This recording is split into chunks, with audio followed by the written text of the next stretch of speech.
Baik, sebelumnya Assalamualaikum warahmatullahi wabarakatuh. Kembali lagi dengan kita Pecer Official, yang mana kali ini kita itu akan membahas tentang sesuatu yang update pastinya dan terbaru. Sebelum kita beraktivitas, marilah kita itu sedikitnya mencoba mencari ataupun melihat informasi-informasi update terkini, khususnya seperti video-video sebelumnya, yaitu tentang perkembangan kasus daripada Carok di Bangkalan itu. Namun sebelumnya terima kasih untuk saudara saya yang telah berkomentar, yang mana @hamemvivo3563, yang mana dia itu berkomentar, ini clickbait, cuman cari cuan. Sebetulnya kawan, sudah saya itu jelaskan dari sebelum-sebelumnya bahwasanya saya ini pengulas berita, menyimpulkan. Kalau misalnya sesuai fakta, alhamdulillah. Kalau misalnya tidak sesuai fakta, kita analisa, kita bedah, kita komentari bersama, begitu ya. Namun terima kasih karena telah sedikitnya mengikuti update daripada video dan juga update daripada kasus-kasus yang terjadi saat ini. Pagi ini saya itu akan mengulas tentang berita mengulas ya, atau clickbait lah kalau misalnya tidak paham. Saya akan mengclickbait, lalu saya membacakan, lalu saya analisa, lalu saya simpulkan. Bukan cuma saya, kita sharing lah, kita bedah bersama nanti. Pagi ini saya mendapatkan sebuah berita yang cukup menarik dan pastinya insya Allah ini patut untuk kita bahas, karena secara tidak langsung calon orang nomor 2 di Indonesia itu juga mengomentari daripada kasus yang terjadi di Bangkalan ini. Begini judulnya, cuma bela diri, Mahfud MD beri peringatan keras, Carok Hasan Tanjung versus Tanjar bukan pembunuhan berencana, dia terpaksa titik-titik. Nah, titik-titiknya ini yang sebetulnya kita itu buat penasaran. Saya klik baitnya, saya bacakan. Sehingga mana ini? Oh, ini bait kedua ini. Bait pertama saya bacakan. Mahfud MD, sosok cawapres sekaligus mantan Menko Polhukam, berdarah Madura kini soroti kasus Carok Hasan Tanjung dan Mat Tanjar. Pelaku Carok di Desa Bumi Anyar Bangkalan, Hasan Tanjung dan Mawardi kini terancam dijerat pasal 340 KUHP atau pembunuhan berencana. Mahfud MD buka suara. Dari kemarin-kemarin itu kan kita sudah menjelaskan bahwasanya, bahkan saya itu sempat bilang bahwa bukan 340 tapi 430, kebalik lah.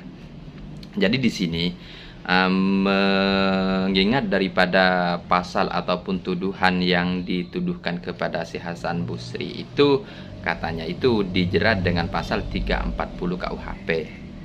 Nah, sehingga karena mungkin dianggap tidak pantas, makanya orang berpengaruh seperti Mahfud MD sampai buka suara. Bahkan karena kasus ataupun dijerat dengan pasal tersebut, banyak pengacara berbondong-bondong untuk membantu si Hasan Busri, khususnya ya si Bapak Firdaus itulah. Mahfud MD menegaskan bahwa dalam kasus Carok tersebut, Hasan Tanjung dan Mawardi hanya membela diri dari ancaman Mat Tanjar. Ini sesuai dengan komentar-komentar sebelumnya, bahwasanya teman-teman itu juga banyak yang berpendapat bahwasanya kalau misalnya kita berdiam diri, maka kita yang akan jadi seperti itu. Ini sesuai. Menurut penuturan Mahfud MD, pelaku dalam keadaan terdesak mau tak mau harus meladeni Carok dari korban. Pembelaan ini terkuak dari unggahan kanal YouTube Serial Kriminal Official yang dikutip dari kilat.com pada Jumat 2 Februari 2024. Cukup jelas ya kawan-kawan. Keputusan mengenai vonis hukum yang dijatuhkan bagi pelaku belakangan menjadi perdebatan. Ya, memang dibalik kita itu ataupun netizen itu tetap menuntut untuk mendatangkan saksi-saksi kunci dalam kasus tersebut. Ini masalah vonis dari Hasan Busri ini sampai detik ini masih tetap hangat diperbincangkan. Karena kalau misalnya divonis dengan pasal 340 KUHP itu, katanya ada yang berpendapat itu sebuah kesalahan karena memang tidak ada perencanaan, itu spontanitas, begitu katanya. Salah satu cawapres dari Ganjar Pranowo yang baru saja mundur dari jabatan Menko Polhukam menelusuri awal mula kasus Carok Bangkalan ini, diketahui bahwa penyebab duel tersebut ialah serangan dari Mat Tanjar. Kala itu Hasan Tanjung dimaki, ditempeleng, bahkan ditodongkan celurit di hadapan wajahnya, sesuai dengan wawancara kemarin memang. Sehingga menurut Mahfud, pembunuhan yang dipicu oleh keterpaksaan bukanlah pembunuhan berencana.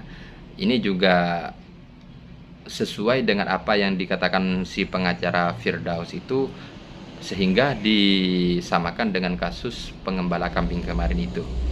Ia menilai bahwa Hasan Tanjung terpaksa membela diri karena harga diri mereka direndahkan dan mereka ditantang oleh korban. Kalau bela diri, lain lagi pasalnya. Ada alasan pemaaf, pembenar. Ada juga alasan untuk meniadakan hukuman, jelasnya. Saya lanjut ke bab kedua atau bait kedua lah. Sehingga dirinya menyimpulkan bahwa pelaku melakukan pembunuhan biasa, bukan berencana seperti hasil vonis. Tetapi juga ada sesuatu yang terjadi karena dia membela diri. Itu benar terjadi pembunuhan, tapi dia terpaksa. Itu tidak perlu dihukum, pungkasnya.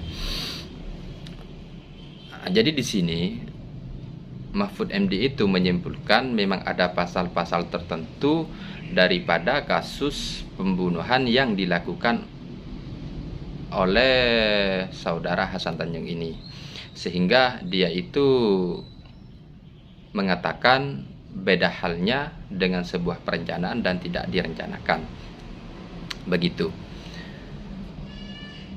Jadi menurut beliau kasus ini bukan termasuk dalam pasal 340 KUHP karena dia itu tidak terbukti tidak melakukan sebuah perencanaan, memang spontanitas.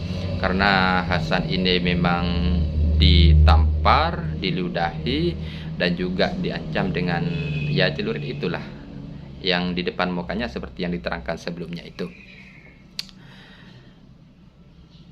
Kemungkinan kalau misalnya orang seperti Mahfud MD ini sudah berkomentar ataupun menanggapi tentang kasus ini, pastinya nanti kebenaran-kebenaran yang ada pada pihak Hasan Busri dan Wardi adiknya itu pasti segera terungkap lah. Karena kalau misalnya seseorang yang berpengaruh seperti beliau itu berkomentar, mungkin tidak asal komentar dan tidak asal menyimpulkan.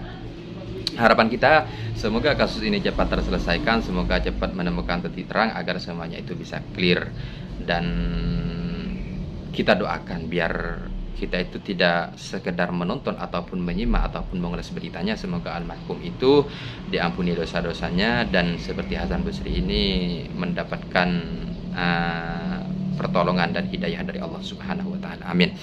Akhirnya dari kami, apabila ada kesalahan kami mohon maaf yang tiada tara. Wallahul muwaffiq ila aqwamit thoriq. Assalamualaikum warahmatullahi taala wabarakatuh. Selamat bekerja, selamat beraktivitas. Saya mau lanjut lagi dengan pekerjaan saya, mancek dan ngarek. Jangan lupa subscribe.